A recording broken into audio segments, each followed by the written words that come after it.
Welcome back to Always on the Move, my dudes and dudettes. Today I have a very special topic, something that's close to my heart because I've battled it myself, and that is hypochondria. And we're going to get into tips today about battling hypochondria, what hypochondria is, and my story of hypochondria. And hopefully through this podcast, it'll be able to help you guys, give it a little more insight. Anybody who's battling with this, it'll be able to help them in some way, shape, or form. Now, I want to start off today's podcast, as always, with a poem that I found on poetrysoup.com by a Debbie Cook, author and poet. It's called Confessions of a Hypochondriac. Please help me, doctor. I feel I can't breathe. My throat's closing up and it's making me wheeze. I'm sure it is asthma or cancer or worse.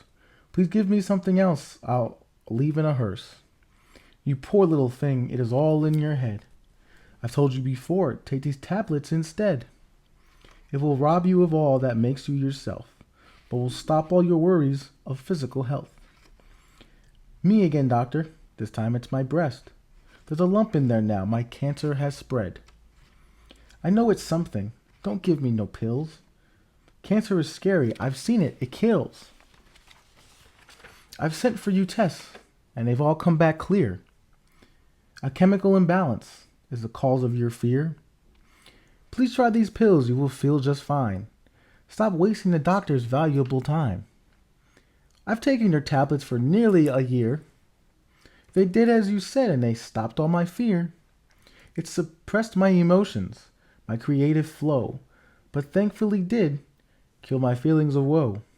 I realize now that they came at a price. I'd like to return them and start living my life. Again, that was Confessions of a Hypochondriac by Debbie Cook, which you can find on poetrysoup.com. I will be linking that poem in the description below, so be sure to look for that, check it out.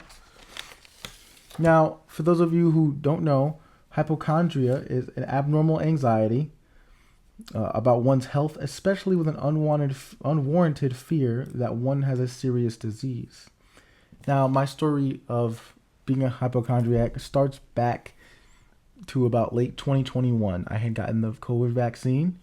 I started experiencing some things that I've never experienced before, and it triggered something within me, in my mind, called perhaps a chemical imbalance. And I started freaking out and worrying. I had just straight sudden fear. And I had also gotten back into my spirituality and into my faith, and my religion at the time. And all of that was kind of coinciding. Like I was reading my scriptures but I was also watching things online that were not helping with my health anxiety at all. It was just escalating it, making it worse, to the point where all these things put together, between everything going on in the news, all the fear-mongering videos, I was starting to think that any little thing that I would feel, I was going to die. And again, anxiety can cause you to feel real symptoms and to have some real symptoms, but it's just anxiety.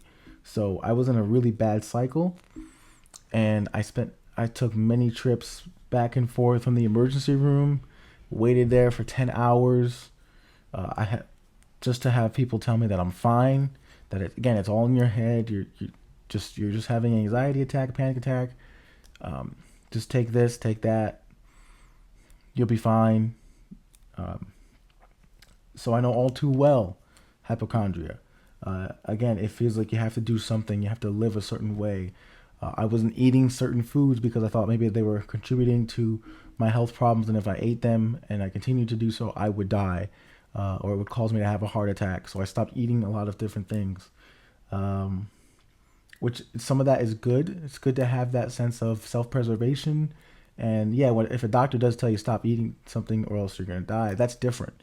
But when you're telling yourself, then you haven't been diagnosed with anything, and everyone else is telling you you're fine, and it's a different ball game. Now, I will say that I did the worrying so much and being hypochondriac did lead me to go and it led me to go to a cardiologist, and they did tell me that I do have a leaking heart valve, and that the blood in one of the valves or chambers or whatever pumps the opposite direction than it's supposed to. and they said over a period of time that you might need surgery for that because it could get worse, and to watch what you eat. So I have started watching what I'm eating, and sometimes I slip back and into some old habits, but uh, I'm a foodie. I like food anyway. Now moving on. Again, I also during these times, again, I have to thank my wife. I wouldn't have gotten through that period of time if it was not for my wife and her reassurance and her love and care and taking care of me and letting me know that everything was going to be okay. Because when you're in that state, your own logic goes out the window. It doesn't matter how old you are, how much experience you have. Like, none of that matters. That goes all out the window because there's the logic goes completely out the window, and it's nothing but straight fear and just trying to save yourself and just you start living in a bubble. I ended up also getting agoraphobia, which is fear of public places and people. And man, I was a wreck. I was a wreck. Couldn't leave. I spent a week in a hotel room because I just couldn't bring myself to go anywhere. Go like not out of depression, but out of fear. Again, I don't know. I was having depersonalization. I was having so many things at once, and the hypochondria adding onto it. I was basically torturing myself mentally. So that's why I'd like to speak on this and really give you guys tips for how to deal with battle this hypochondria. I myself didn't. Some of these things I haven't done. Some of these things I have. I've gotten some of this stuff online, and then some other stuff we're going to talk about stuff that I've done myself personally to help myself get through these times. So number one is keep a diary. I do feel like that is important because you can't always go to everybody around you and put all your problems on everybody, and not everybody is always going to want to hear what you have to say. None of us going to want to hear what you're going through, and on the opposite chances of that, sometimes you want to just get everything out there and not want to talk to anybody, not want to be around anybody, but you still want to let it out, right?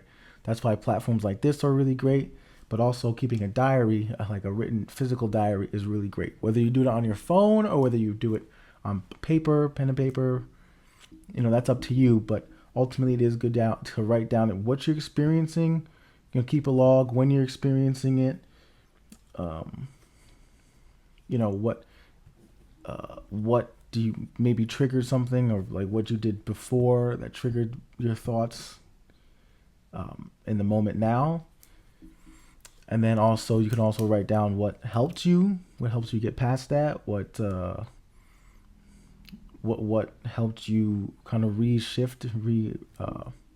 change up the gears a little bit.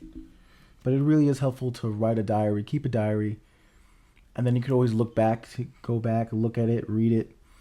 And again, you can do stuff like this. Have a YouTube channel where you take those experiences that you've gone through, or that you have written down, and you tell them to the world so that you can help other people and give back. Because I feel like we all go through things not just for ourselves, but we go through things to help other people down the line. And so we have that experience, and then we're able to, since we're more knowledgeable about it now, we can bring what we know about it to help other people out through it.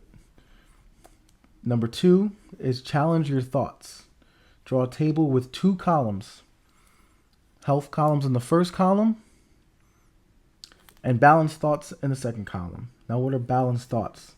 So balanced thoughts are, for example, if you have a headache, I'm worried about these headaches. You write that in the first column, right? Then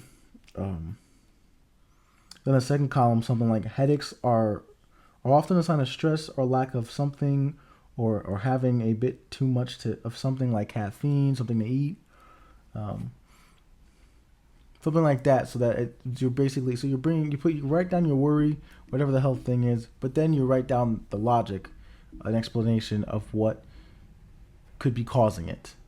That way you have something to go to be like, okay, well, this isn't just this isn't this. I'm not gonna die. This is okay. This is this. I know how to take care of that. I know what to do. So let me go do that. I definitely think that will help. Now I've never done that. I haven't done this yet, but it definitely is something that I'm going to try in the future. And I suggest if you're battling with hypochondria that you do the same, because anxiety and health anxiety are very, very. They can really make life challenging to live and to advance and to essentially live seemingly a normal life, because you're always bogged down with these different fears and thoughts, and it makes it hard to focus on other things like your normal everyday life, and things start to not get done because you're worried about these other things, and you're building your life around these fears of something that can happen in the future that hasn't happened. And again, I went almost 3 years of living like this, so I definitely not understand hypochondria. Now, this third one here, this third tip is keep busy. Now, this one I've personally done myself. Now, again, when you doing things to keep your mind off of the health thing, the problem that you're going through, you're worrying about, is really helpful. Because, again, you take yourself, kind of break yourself into different sections. You have to focus on, like, whatever it is that you're keeping yourself busy with, right? You're giving the mind something to focus on. You're to where the energy of your mind has to be on that thing. Because if it's not on that thing, you're not gonna be able to get it done or to really get into it. And that, again, is taking your mind off of the health anxiety, just even if it's for a little bit, and putting it on something else. So that's less time you have to spend worrying about this thing that you're going through, or that you think you're going through and that you're not. But keeping busy, again, giving yourself something to look forward to, doing a project, creative project, arts and crafts, listening to music, working out, and any sort of hobby, anything that you have to do. Maybe go do a puzzle, a 1,000-piece puzzle. That really keep your mind focused. Building something. Anything you think of, going for a walk. That can be hard to do if your hypochondria gets to a point where what you're worrying about tells you that you can't go outside, that you can't go for a walk, or something's going to happen to you, you have that fear being around people as well.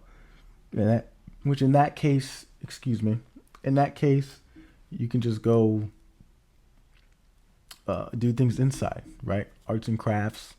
Because at least, like, you're in that safe space, and then you have this arts and crafts to focus on, and you tell yourself, "Hey, I'm gonna do this. I'm gonna get this thing done."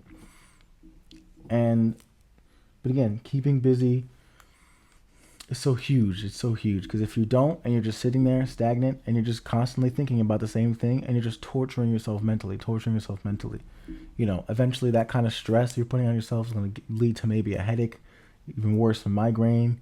Even worse, you can actually make yourself sick from the stress and from the dwelling on the health issues. The mind is very powerful, so you can create the situation. Even if it wasn't going to happen, you can create it because of your mind. And that's going to, again, it's very hard to think about, but it's very true, and I'm living proof of that.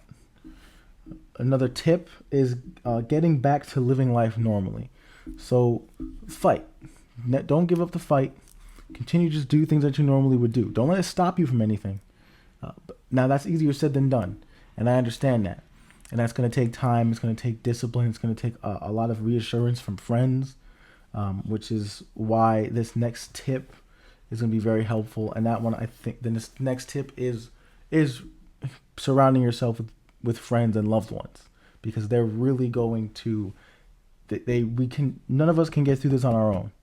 Not one of us can do this thing on our own, this thing called life. Even the people who say that they're extremely independent have not gone through their entire life with no help at all. That's definitely not true. So don't be afraid. You're not weak. None of that. I want to tell you right now, you're not weak. If you're watching this video, listening to this podcast, Always on the Move, or on the Inspire for Real YouTube channel, no, you're not weak. You're strong, And that's why you're here, because you're looking for something to help you. You're looking for tips to get past something. You don't want to stay stuck in it and complacent and let it overrun your life. You want to find a way to get past it and to move forward and to elevate and to potentially help other people around you and get back to living your life as normal, strong, vibrantly, with energy.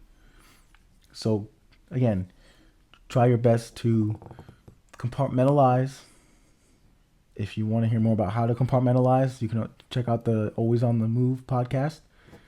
But you want to do everything in your power to not let this thing get a hold of you. Because when it gets a hold of you, it's going to be a real just reoccurring cycle of craziness. And it's going to really, really take, instead of keeping you forward and keeping you stuck.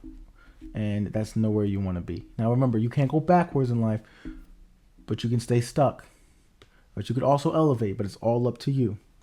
Now, another tip here that I believe really, really, especially for me lately, has just been helping me with everything overall in life. Like, it's just been keeping me in a good wave and constant state of momentum, and really able to bring these videos and this podcast to you guys. And that's giving yourself something to look forward to. If you're constantly kind of planning things and giving yourself things to look forward to, maybe planning things with other people, setting different goals for yourself, that's all those things really do help with the hypochondria, because it gives you something to say, okay, hey, I'm not going to worry about this health problem. If there is something serious, I'm going to make it to this, and I'm going to do whatever this is, and I'm going to make it there, and it gives you a reason to make it there. You really need to have something greater than yourself that you want to do, that you want to continue fighting for. For me, that was my family. That was my wife. Again, not only did my wife help me, like I've stated earlier, but my mother was such a huge help, a huge component of really helping me battle this hypochondria. Like, such a big help, because every time I was able to message her, it didn't matter what time of the day. And I'm not saying that you should expect this out of anybody, like, because I don't think it's the healthiest way of going about things, but it did help me in this time period. And that was, didn't matter what time I messaged her, she would message me back. It didn't matter how long the message was, she would read every bit of it, and she would respond back to every part of it and let me know that it just, again, reassure me that everything was going to be okay. And same with my wife. So that is why, and she was right by my side the entire time, my wife, in person as well. So that really did huge help. So definitely, loved ones, always go to your loved ones, go to your friends. If you need to, go see therapy. Talk to somebody who has an outside perspective, maybe a coworker. But also, like I said before, give yourself something to look forward to. Give yourself something to do. Like I've said before, working out is one. Playing video games, going on walks, arts and crafts, going to the movies, going out to eat, listen to music, coloring. Yes, you can color as an adult. You can color, you can draw, you can write. Write down what you're experiencing, as I talked about before. Constantly reassure yourself with positive affirmations. The mind and the brain is like the engine of a vehicle. You treat it right, maintain it, it'll run better, run smoother, it'll break down less. If you can control, the mind and body work hand in hand.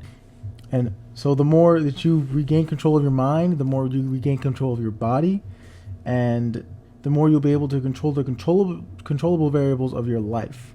That's why, again, I really do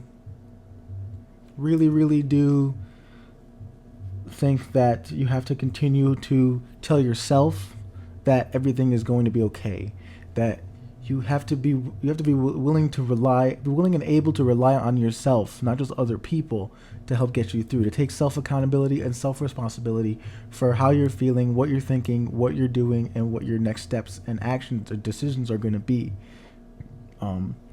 Again, that's why breaking out of that victim mentality is so important, and that's why being able to compartmentalize is so important. That's why I talk about a lot of these different aspects of mental health on the podcast, because they affect so much. Talking to other people, being able to express yourself and feel comfortable around everybody that you love. And sometimes you just have to really learn the subtle art, or not give it an F. The first time I heard that, I said, let me just try it. And sometimes I still apply that. The subtle art of not giving an F. Sometimes I'm just like, you know what, I don't care, and I just continue with my day. And I just try not to let it bother me, which again, it takes a lot of it takes a lot of willpower, self-discipline, and all these things. Again, they need to be worked on. They need to be cultivated. They need to be, it's a continuous effort, and it's something that you consciously have to do day in and day out. So just to share some other things that helped me personally. This might not work for you, whoever's watching this out there, but in terms of hypochondria, this stuff really helped me. And it's reading religious text. It doesn't matter what religion you are, what if you believe, don't believe. Reading religious text really does help. Reaching out to other people and groups who may experience the same thing, or have experienced, or are going through the same thing as you. There are groups out there that you can talk to. And now with the access of the internet, you can at any point just look that up and find it. You can find it on Facebook. They probably have Facebook groups for that. You can really, there are positive sides of the internet and social media, and there are negative sides. And I think, having groups where you can link up and talk to other people who are going through this stuff that are not within your actual real life circle, with your friends and family. It creates a good safe space and a community where you can freely and openly talk about these things.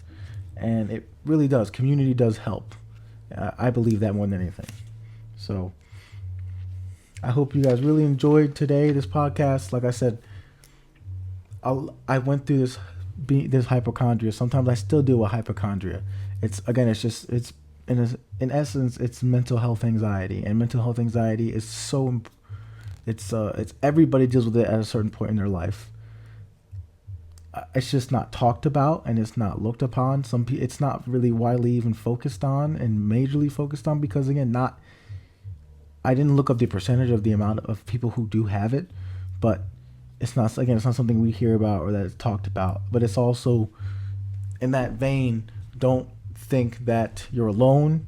Don't ever think that you're weak because you have these thoughts, and you catastrophize, and you might start off, you might see a little pimple on your arm, and the next thing you know, you're in the doctor's office talking about I'm gonna die because I have cancer, and they're like, well, we haven't diagnosed you with cancer, and all your tests came back negative. You don't have anything. You're fine. You're good to go, right? So just do your best to really try and keep everything peaceful up here. If you can keep everything kind of in order and peaceful up here, everything else will be, we'll go from there. But again, before I actually end this podcast, I do want to talk about some other things. I've said it before, but I didn't go into detail on it. Goals. I really feel like setting goals does help. Lately with me, setting goals has given me other things to focus on, and focusing on these goals and making them happen, bringing this content to you guys has helped me so much. The podcast, the YouTube, the social media presence, it's all helped me so much because it gives me something to push for even further. And I'm not so focused on everything else going on. I'm not worrying about the little things. I'm not going crazy about little things. I'm not being set off. I haven't experienced any of this stuff for a little bit now. The hypochondria, the catastrophizing, the anxiety. It's kind of been smooth sailing, and I've been riding a good wave of momentum. That's not to say that it's going to stay that way, but I know now I have so many tools in my toolkit to be able to help me to where I know that if I am having a down, I can get through it with more peace. I can get through it a lot smoother than before, and I won't be freaking out as much. And that's what I want to impart in you guys who listen to the podcast and watch the YouTube channel, so that you guys can also have this same, more of a smooth experience in life moving forward, and more peaceful and a happy and positive experience, so that you can enjoy everything else. So you can enjoy the moments and times with your family and interactions, and you can be there in the present with them, thinking about that rather than being there physically but not being there mentally. Because I know what that's all about. I've been there too many times where I've been somewhere. I once visited back home and I wasn't there. Like, I wasn't there mentally. I wasn't there. I was on an island unto myself, because I was thinking about, I was just living in straight fear for my life that I was going to die, because I let the hypochondria get the best of me. And it wasn't a good experience for me. It wasn't a good experience for my family. And now I'm able to live in the moment again and look towards the future in a more positive light. So thank you so much. Thank you, everybody who listening, watching the YouTube channel, listening to the podcast. I am seeing your comments. There is another video on anger that I'm going to delve into anger a little bit more, because I do feel like some people have, it is harder for some to control it when you have that anger, and it turns into rage, and you're not really sure what to do with it, where to go from there. I've been there as well. I have a couple of stories that I'm willing to share, and some things that I think that will help. So stay tuned. There is more stuff in the way. There's more podcasts. My dudes and dudettes listening, there is more podcasts always on the way. As you know, YouTube channel subscribers, make sure, if you like what you hear today, make sure to hit like, make sure to hit that subscribe button, hit that bell for more notifications. Like I said, I'm going to have the poem from earlier today in the description. I'm also going to have the link to the podcast Always on the Move that you can find on all podcast streaming platforms that you listen to. So wherever you get your podcast, you can get Always on the Move. On that note, stay on the move. Inspire for real. I'll catch you guys in the next podcast. Catch you guys in the next video. Again, thank you so much. I love you guys. I'll catch you on the flip.